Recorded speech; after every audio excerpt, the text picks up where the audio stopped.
বলছি কি ওই অল আউটটা আছে তো, কালকে কিন্তু খুব মশা কামড়াচ্ছিল। এই মা, না, অল আউটটা তো নেই, ওটা তো শেষ হয়ে গেছে গো। দেখেছো, তোমাকে আমি বলেছিলাম যে তুমি আজকে একটা অল আউট নিয়ে আসবে। কালকে মশার কামড় আমি ঘুমাতে পারিনি, আর নাহলে আমাকে মনে করাতে পারতে, আমি নিয়ে আসতাম অফিস থেকে আসার সময়। বাবা আমার ঘরে আছে, যাও নিয়ে আসো যাও। আরে বাবা মার ঘর থেকে যদি আমি এখন অল আউট নিয়ে আসি, তাহলে ওনারা শোবে কিভাবে? ওনাদের তো মশা কামড়াবে। আরে মশা কামড়ালে কামড়াবে, যাও, এখন বয়স হয়েছে, মশা কামড়াক যাই হোক অসুবিধা নেই, সারাদিন তো বাড়িতেই বসে থাকি। এখন ঘুমাবে না, কালকে দুপুরে ঘুমিয়ে নেবে, কিন্তু আমাকে তো কাজ করতে হয়। আমি ঘুমাতে পারবো না ওরকম অল আউট ছাড়া, আর মশাইটা নিয়েও শুতে পারবো না। বাবা, মা, আরে তোমার বৌমা ভাবছে যে তোমাদের ঘুম হবে না।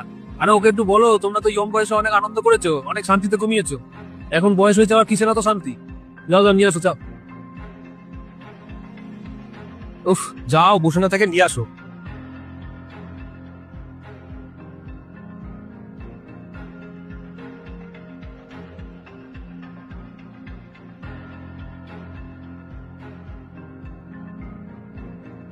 মশার জ্বালা আজকাল শোয়েছে, মশাও হয়েছে।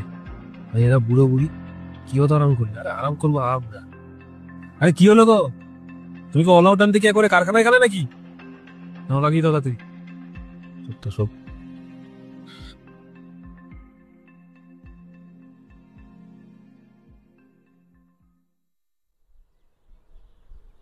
তোমাকে একটা কথা জিজ্ঞেস করবো? বলো, কি কথা শুনি আবার তোমার জ্ঞান। কালকে রাত্রেবেলা তুমি তোমার বাবা মার সাথে এরকম একটা ব্যবহার করলে কেন?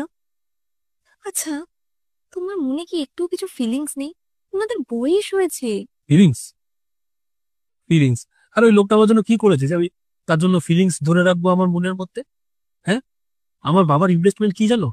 ওই দেখো ড্রয়ারটা খোলা, একটা পুরনো ঘড়ি ওখানে পাবে, ওটাই আমার বাবার ইনভেস্টমেন্ট, সব থেকে বড় ইনভেস্টমেন্ট। ছেলের জন্য কিছু করেছে? এই বাড়িটা, এটাও তো ভাড়া বাড়ি, জীবনে তো কিছুই করতে পারেনি। বাবার সারা জীবনের কামাই আর ওই জং ধরা খড়ি, দুটোর একই মূল্য, শূন্য। তুমি এসব কি কথা বলছো? আর আর তুমি এইভাবে বলছোই না কেন ওনাকে? বলবো, আরো বেশি করে বলবো, কারণ ওনার জন্যই না আজকে আমাকে এত স্ট্রাগল করতে হচ্ছে। কিচ্ছু করতে পারেনি জীবনে। কি রে বাবু, সকালবেলা এত চিৎকার চেঁচামেচি করছিস কেন? চিৎকার করছি কেন? তো তোমার বৌমাকেই জিজ্ঞেস করো।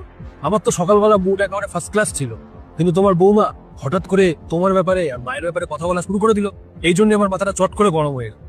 তোমাকে নিয়েই বলছিলাম, এই জন্যই তো মাথাটা গরম হয়ে গেছে। তুমি বলতে না যে সময় হলে সব পাবি সব পাবি, দেখো সময় হয়ে গেছে, কিছু পেয়েছি? কিচ্ছু পাইনি। তোমার ওই হাত ঘড়িটা পেয়েছি, যেটার দাম বাজারে একেবারে শূন্য, বুঝলে? অর্ক, থাম এবার, অনেকক্ষণ থেকে শুনছি, অনেক কথা বলছিস। কি